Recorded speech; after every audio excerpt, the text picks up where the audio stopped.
Hi everyone, and welcome to In the Chat Room. Today we're talking rugby. We're talking to Antonie Claassen from Racing, and we want to talk more specifically about the Heineken Cup. Welcome, Antonie. Good to chat to you again. Yes, Andrew. Nice being back. Hi everyone out there. Yeah. Right. Let's go back. Okay. First of all, just remind the old boys that you're captain of the DHS first team in 2002. But let's start off. And as I said, we're going to talk Heineken Cup now, and I've just chatted off air. This competition started probably this time last year. Is that correct?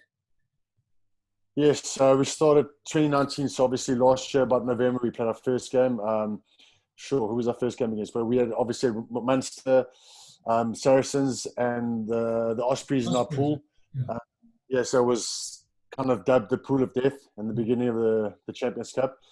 So we came out of it pretty well. We finished off first in our pool, so which was a very good thing for us, because obviously with the World Cup that was being held end of last year, we missed quite a few players.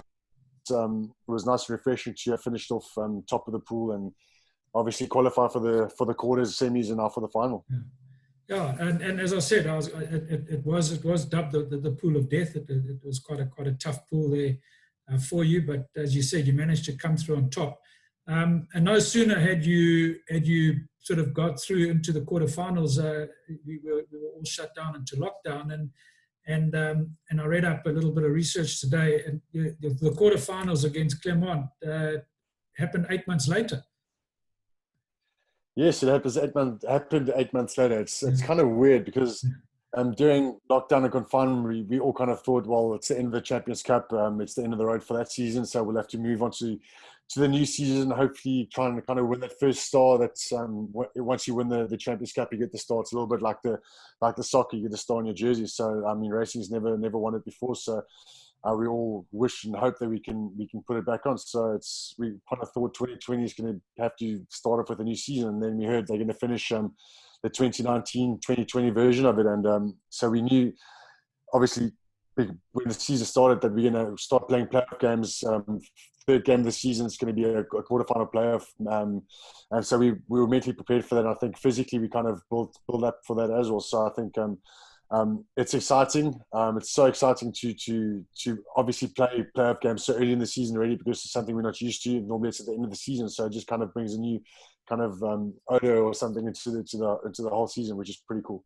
Yeah. And that the quarterfinals you played Clermont, won 36-27.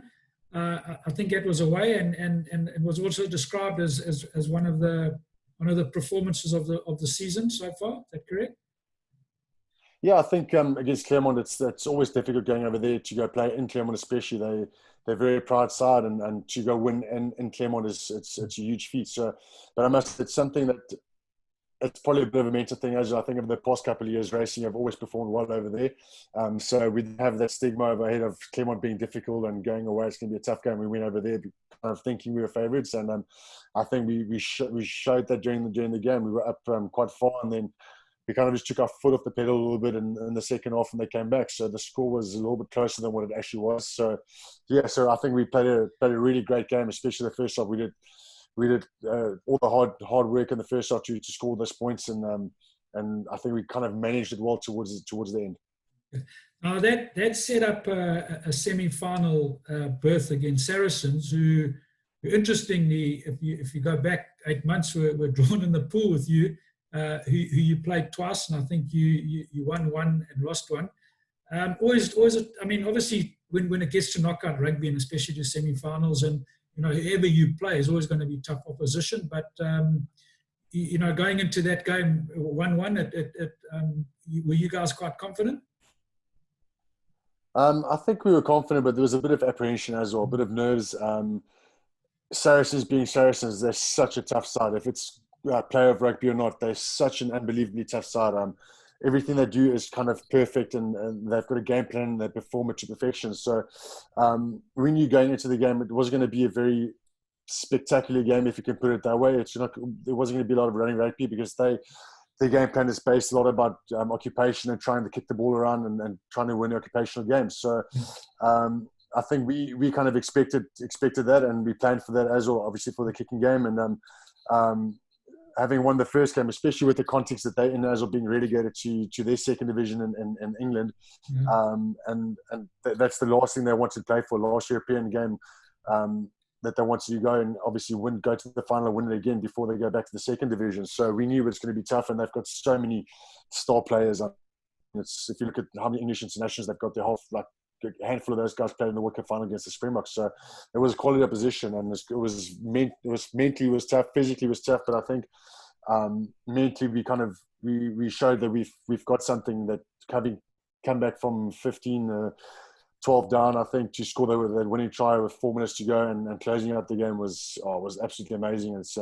It gives us confidence, obviously going to the final. Yeah, I know it was brilliant because, ironically, when we sit at home on a Saturday in front of our TV, we got the remote and we switched channels, and I happened to switch over to that game in the 75th minute, and you would, as you say, you're trailing 12-15, and Finn Russell. A little chip over the top, kicked it into the hands of Virumi Vakatua, fumbled it a little bit to the fly half, and then set Jean Imhoff off into the corner. And as I said, it was at that moment that I switched over, and you guys went ahead. And wonderful moment for you. I'm gonna share a picture that I'm sure. Obviously, I think this is the moment at the end of the game. But, just talk us through it. Wonderful moment for you guys, eh? Yeah, I think you switched over at the right time. I think before there wasn't a lot of ball in play, but I must say the last 5 minutes we kind of knew we were up against it, and then we've got such a amazing backline.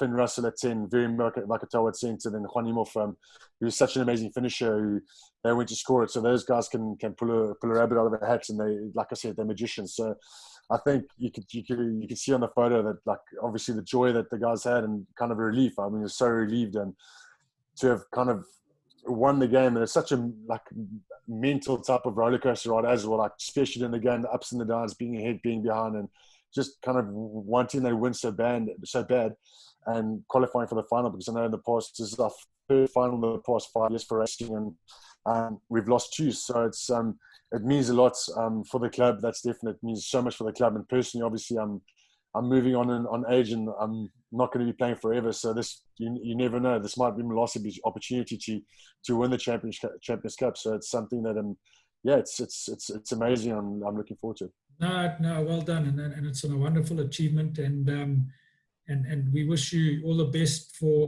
the final. Saturday, 17th of October, Exeter Chiefs. Yes. Much about them? I must admit, I haven't watched much of the Heineken Champions Cup. I know obviously Jacques Vermeulen plays on their side, and I think he's done really, really well since he's been there. You know much about them? We've never played against them. Obviously, we kind of follow a bit of the English Premiership. It's honestly, it's one of those teams people don't know a lot about, but they're a great side. They play a great brand of rugby, great, expansive to a certain point, but they've got some very skillful backs, dangerous backs that can play good rugby. And then up front, obviously, they've got the forwards that physically they can ruffle up a couple of guys. So it's going to be a tough game. So it's a team that we have to respect. It's going to be kind of the opposite of what we experienced in the semi-final against Saracens. There was a lot more kind of the kicking game and closed it down. So I think obviously it being a final, it's going to be a lot more pressure. So we'll see what the strategy is going to be like. So, but I'm expecting a very, very tough game. They're going to obviously throw the ball around and they're going to go for it. So it's a team that can't be underestimated. And again, you're saying off there, it must be quite strange for you guys because you're finishing off your 2019-2020 season whilst you started your 2021 season. Is that correct? Yeah, we've locally we've started our top 14 and we've played 2 games and then direct into quarterfinal, semi-final games, and now this weekend we're playing top 14 again for the next 2 weeks. So it's I think it's something that we're kind of used to. That's the way the seasons go, because in Europe you play your local season and then you've got 2 or 3 weeks where you play your Champions Cup. So it's something that we're kind of used to. So it being from kind of last season carrying over to this season, I don't think it really makes a difference. I think it's more the fact that it's playoff rugby. It's kind of everybody gets more excited, and just it changes the whole atmosphere of the club. So it's exciting. So I think the next 3 weeks are going to be it's going to be amazing. I know, especially for us at racing, it's everybody obviously wants to play, so it's going to be a lot of competition in the group. So it's everybody's going to work towards that ultimate goal of getting that star on the jersey. Oh, brilliant, man, and good luck. Just before we finish off, on a personal note, we know that you've spent many years in France and played many games for Brive and Castres.